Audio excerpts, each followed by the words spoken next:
Good evening student, स्वागत है आपका wisdom institute of life sciences में। बायोलॉजी की रिजेक्शंस जो लिस्ट है वो आपकी आ चुकी है 10 डे पहले आई है, यानी 10 दिन पहले। और इसमें आपका टोटल जो कैंडिडेट है जिनको प्रोविजनली आपका क्या किया है, रिजेक्ट किया है कमीशन ने। ठीक है, तो किस बेस पे किया है, वो इंडिविजुअल जो कैंडिडेट है उसकी ईमेल आईडी पे आपका कारण बता दिया गया है। और आपको जिस वजह से निकाला गया है उसका सपोर्टिंग डॉक्यूमेंट की पीडीएफ बना के जो आपके लेटर में आपको ईमेल पे आया होगा, एक ईमेल आईडी बताई होगी, उसी पे वापस भेजना है। ठीक है ना। ऑफलाइन आपका कुछ भी पंचकुला जाके आपका कोई समाधान नहीं होगा, ना ही आपको एंटरटेन किया जाए, मतलब वो आपको रिसीव किया जाएगा किसी भी प्रकार से। आपको 24 तारीख तक का टाइम है, शाम 5 बजे से, मतलब 24 तारीख तक, 23 और 24। ठीक है ना। तो कोई मतलब हड़बड़ाहट की आपको जरूरत नहीं है। मोस्टली कितने ये जो भी कैंडिडेट इसमें रिजेक्ट हुए, इनके रोल नंबर है आपके। टोटल आपके कैंडिडेट कितने हो गए आप इसमें देख लो। 1 2 3 4 5 6 7 8 9 10 11 12 13 14 15।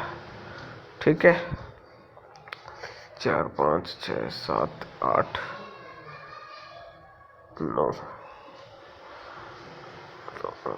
10, लगभग आपके ये कैंडिडेट हो गए 140-50 के आसपास, यानी 150 के आसपास कैंडिडेट क्या है आपके रिजेक्ट हुए हैं। प्रोविजनल है ये। मोस्टली कैंडिडेट इनमें से क्या हो जाएंगे, वापस से आपकी सिलेक्शन जो लिस्ट है उसमें आ जाएंगे, क्योंकि कई बार कुछ डॉक्यूमेंट की वजह से आपका रीजन नहीं होता। मोस्टली रीजन क्या होते हैं, मोस्टली रीजन इसमें मिलेंगे, बीएससी ऑनर्स वाला मिलेगा। बॉटनी और जूलॉजी आपका मांगा होगा कि भाई बॉटनी जूलॉजी से करके लेके आओ, तो उसका तो क्या समाधान है, बॉटनी जूलॉजी से जो आप करके आओगे। ठीक है, तो बॉटनी जूलॉजी से होनी चाहिए। ये तो देखो, आप जब फॉर्म भरते हो रिक्रूटमेंट में, आपने रूल आपके लिखे हुए हैं कि बॉटनी जूलॉजी से होना चाहिए। ऑनर्स वालों को क्या है कि भाई आप अपना लेके आए बॉटनी जूलॉजी। ठीक है ना, ये थोड़ा आपको पहले ध्यान रखना था, लेकिन अब भी नहीं, कोई बात नहीं। जिस भी आप कॉलेज से पढ़े हो, ठीक है, या जिस भी यूनिवर्सिटी से आपने की है, वहाँ से आप अपने कागज़ पे लिखवा लाओ, वहाँ की जो वीसी है उनसे। एचओडी लिख दे तो अच्छी बात है, एचओडी ना लिखे तो वीसी से लिखवा लाओ। उस पर जो आपका पैड होता है डिपार्टमेंट का, ठीक है, लेटर पैड होता है उस पर, और वो आपका पीडीएफ के साथ बाकी डॉक्यूमेंट के साथ अटैच कर दो। तो मेजर जो रिजेक्शन है वो बीएससी ऑनर्स वाले हुए होंगे। दूसरा रिजेक्शन क्या होता है, कई बच्चों ने डॉक्यूमेंट कंप्लीट अपलोड नहीं किए होंगे, कोई घबराने की दिक्कत नहीं है, आप अपलोड करना। तीसरा क्या हो सकता है आपका, जो ये आपका कागज बीसीए सर्टिफिकेट, बीसीबी सर्टिफिकेट, जब फॉर्म निकले थे तो उन्होंने स्पेसिफिक डेट के बीसीए बीसीबी के सर्टिफिकेट मांगे थे। ठीक है, तो आप जाके कल शनिवार आपका कोर्ट खुला है, जो भी बच्चा बीसीए बीसीबी के सर्टिफिकेट की वजह से बाहर हुआ है या ईडब्ल्यूएस के सर्टिफिकेट की वजह से बाहर हुआ है, तो वो आपका जाके, कोई दिक्कत नहीं है, कल अपना कागज़ बनवा ले और परसों आपका अपलोड कर दे। 2 दिन का आपके पास समय है, कोई दिक्कत नहीं।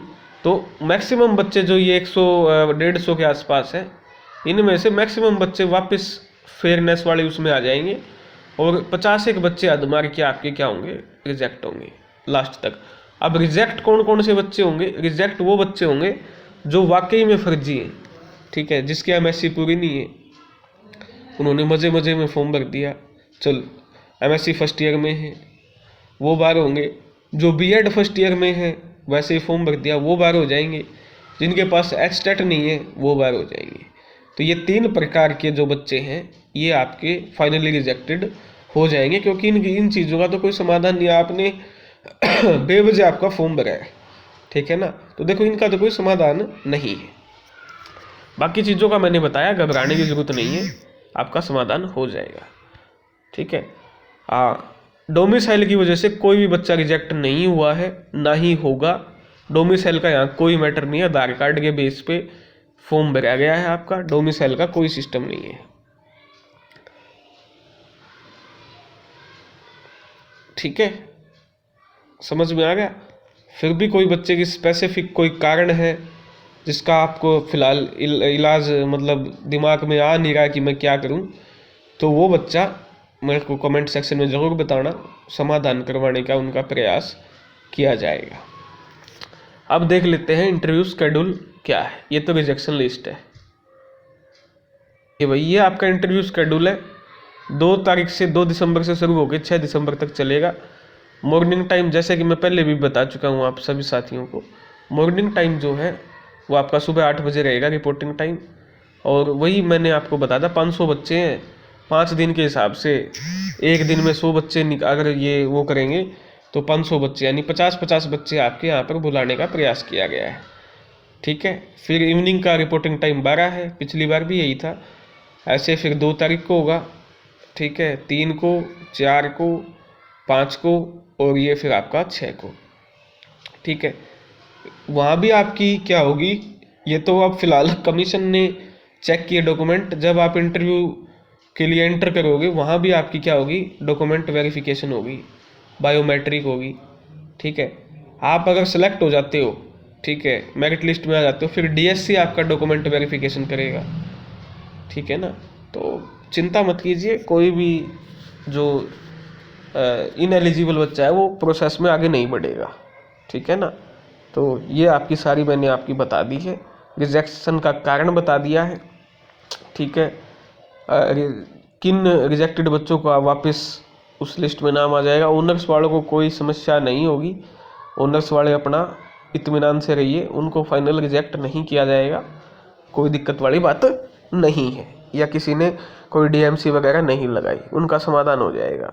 मेजर दिक्कत उनको आएगी जो एमएससी फर्स्ट ईयर में है, बीएड फर्स्ट ईयर में है, ठीक है, या फिर जिनका एचटेट नहीं है, जो इनएलिजिबल है। ओके, तो ये थी आपके लिए खबर। धन्यवाद।